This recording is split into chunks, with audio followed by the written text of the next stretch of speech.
Formula ఈ కార్ల race agreement ఇష్యూలో ఐఏఎస్ అధికారి అరవింద్ కుమార్ కు నోటీసులు ఇచ్చింది ప్రభుత్వం. స్టేట్ కేబినెట్ ఆమోదం లేకుండానే ఈ కార్ రేస్ అగ్రిమెంట్ చేసుకోవడంపై వివరణ ఇవ్వాలని నోటీసులో తెలిపింది. అటు కార్ రేసింగ్ పర్మిషన్ల విషయంలో సంబంధిత అథారిటీకి అరవింద్ కుమార్ సమాచారం ఇవ్వకపోవడంపై ప్రభుత్వం సీరియస్ గా ఉంది.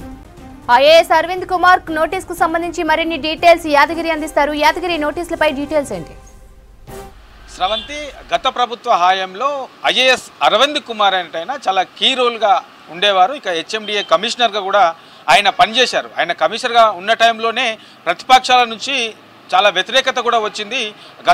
గతంలో ఉన్నటువంటి బీఆర్ఎస్ ప్రభుత్వం ఏదైతే ఉందో ఆ ప్రభుత్వానికి ఆయన అనుకూలంగా వివరిస్తున్నారని చెప్పేసి గతంలో కూడా చాలా వ్యతిరేకత వచ్చింది. అయితే ఇప్పుడు తాజాగా కాంగ్రెస్ ప్రభుత్వం ఇప్పుడు ఏదైతే ఈ ఐఏఎస్ అరవింద్ కుమార్ ఉన్నో అరవింద్ కుమార్కు ఈ కార్ల రేసు విషయంలో చాలా అవినీతి జరిగింది, అక్రమాలు జరిగాయి, నిబంధనలు పూర్తిగా పట్టించుకోకుండా గతంలో చెప్పే మంత్రి చెప్పినట్లు చేశారు, గత ప్రభుత్వానికి అనుకూలంగా వ్యవహరించారు, నిబంధనలు అసలు పట్టించుకోలేదు, దానివల్ల ఈ కార్ రేస్ పేరుతోని ప్రభుత్వానికి నష్టం వాటిల్లింది అని చెప్పేసి ఏదైతే ఐఏఎస్ అరవింద్ కుమార్ ఉన్నారో ఆయనకు ప్రభుత్వం నోటీసులు ఇచ్చింది. ఈ నెల 6న అరవింద్ కుమార్కు నోటీసులు ఇచ్చింది. ప్రధానంగా ఇందులో ఏదైతే మనకు లాస్ట్ ఇయర్ 2023 ఫిబ్రవరిలో ఈ రేసు ఈ కార్లకు సంబంధించిన రేసు జరిగింది. అయితే మళ్ళీ 10కు సంబంధించినది ఈ ఫిబ్రవరిలో నిర్వహించాల్సి ఉండే, అయితే గతంలోనే అవినీతి జరిగింది అని చెప్పారు. ఆ తర్వాత ఈ అడ్వాన్స్ ఏదైతే ఈ ఫిబ్రవరిలో నిర్వహించాల్సి ఉంటుందో దీనికి సంబంధించి ముందే అడ్వాన్స్గా ఆ సంస్థకు డబ్బులు చెప్పారు. ప్రభుత్వానికి సంబంధించిన డబ్బులు ఏకంగా 55 కోట్లు ఆ సంస్థకు ముందే అగ్రిమెంట్ చేసుకొని ఆ సంస్థకు అప్పచెప్పారు. అంటే వాస్తవానికి ఈ అగ్రిమెంట్ చేయాలన్నా, ఒప్పందం కుదుర్చుకోవాలన్నా ఆ సంస్థకు సంబంధించిన వాళ్ళు ఇక్కడికి రావాలి, దీనికి సంబంధించి ఒక నోటు పెట్టాల్సి ఉంటుంది, ఆ తర్వాత ఆ క్యాబినెట్ ఆమోదం తప్పనిసరిగా పొందాల్సి ఉంటుంది.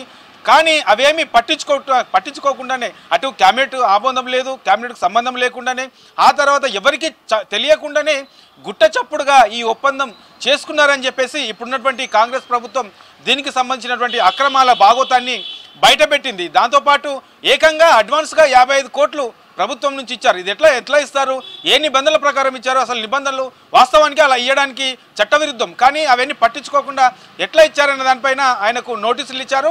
ఏకంగా 55 కోట్లు ఆయననే కట్టాలి అని చెప్పేసి వారం రోజుల్లో దీనికి సంబంధించిన పూర్తి వివరణ కూడా ఇవ్వాలని చెప్పేసి అరవింద్ కుమార్కు నోటీసులు ఇచ్చారు. వాస్తవానికి క్యాబినెట్ ఆమోదం పొందడంతో పాటు వాళ్ళు ఏదైతే వాస్తవానికి అక్టోబర్లో రాష్ట్రంలో ఎన్నికల కోడ్ ఉంది, ఆ ఎన్నికల కోడ్లో ఎలాంటి చెల్లింపులు కూడా చేయొద్దు, కానీ అవేమీ పట్టించుకోలేదు. ఎన్నికల కోడ్ ఉన్నా పట్టించుకోలేదు. ఆ తర్వాత రాష్ట్ర క్యాబినెట్ ఆమోదం పొందాల్సి ఉన్నా అసలు ఆ క్యాబినెట్లో ఆమోదం పొందలేదు, ఆ క్యాబినెట్కి సంబంధించి ఆ ప్రస్తావనే రాలేదు, అసలు ఎవరికి తెలియదు.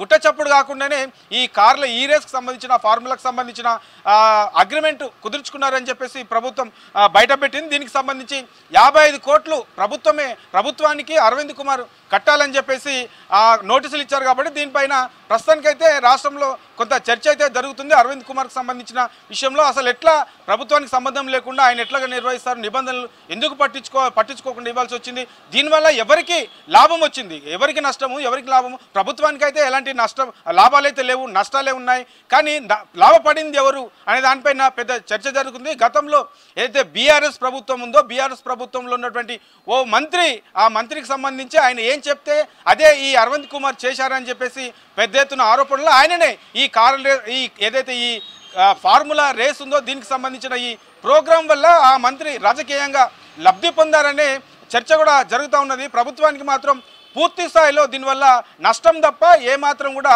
లాభం లేదు. వాస్తవానికి ప్రతి ఏటా 200 కోట్లు ఏదైతే ఈ ఫార్ములా రేస్ ఉందో దీనికి సంబంధించి 200 కోట్లు ఖర్చు అవుతుంది. అంటే ఇప్పటికే 3 ఫార్ములా రేస్ సంబంధించి అగ్రిమెంట్ కుదుర్చుకున్నారు. అంటే ప్రభుత్వానికి 600 కోట్ల నష్టం జరిగే ప్రమాదం ఉంది. ఈ ప్రమాదాన్ని గుర్తించిన ప్రభుత్వం అరవింద్ కుమార్కు దీనిపైన నోటీసులు ఇచ్చింది. 55 కోట్లు కట్టాలని చెప్పేసి, లేదంటే తగిన చర్యలు తీసుకోవాల్సి వస్తుందని చెప్పేసి ప్రభుత్వం అయితే నోటీసులు ఇచ్చింది. చూడాలి మరి అరవింద్ కుమార్ దీనిపైన ఎట్లా స్పందిస్తారేంటి. ఇప్పటికే ఆయన పైన గతంలో ఆ కీ రోల్గా ఉన్నటువంటి ఈ ఐఏఎస్ పైన అటు అధికారుల నుండి అటు ప్రతిపక్షాల నుంచి పెద్ద ఎత్తున విమర్శలు వచ్చాయి. మరి ఇప్పుడు ఈ కాంగ్రెస్ ప్రభుత్వం వచ్చిన తర్వాత గతంలో ఆయన చేసినటువంటి అక్రమాల భాగోత చిట్టాన్ని కూడా బయటపెట్టారు. పెట్టారు కాబట్టి ముందు ముందు మరి ఏం జరుగుతుంది, ప్రభుత్వం దీనిపైన ఎలాంటి చర్యలు తీసుకుంటుందో చూడాల్సిన అవసరం ఉంది శ్రవంతి.